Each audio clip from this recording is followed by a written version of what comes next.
kāda ir starpība, ja mēs salīdzinām lētāko elektrisko zobu birstu un dārgāko elektrisko zobu birstu?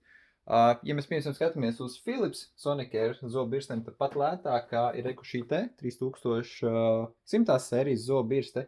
Un un tīrīšanas ziņā viņi ne ar ko gandrīz neatšķirās no šīm te pašām krutākajām, jo viņām ir vienāda maksimālā jauda, kas ir 62,000 šariņu kustību minūtē.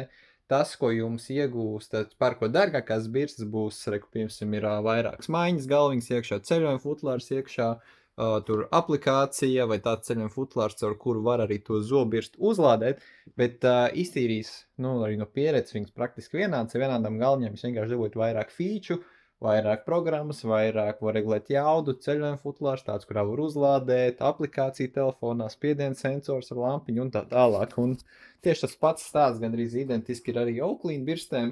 Vienkārši Oaklīna birstēm gan ir, jo dārgāki birsti, jo viņam tā maksimālā jauda ir lielāka. Pati mazākā jauda viņam bija 72,000 sariņu kustību minūtē, līdz visjaudīgākā šīs te X Ultra 20S vai arī šīs te X Pro 20S.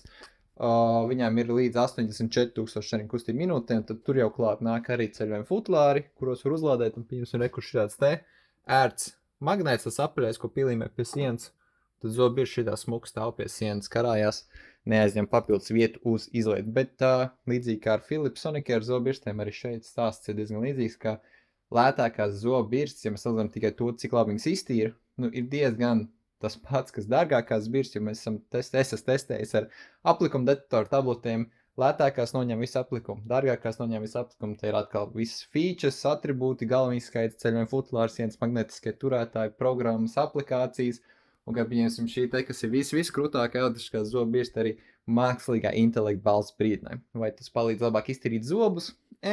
Bet, ja gribas, tad ir arī tādas birstes.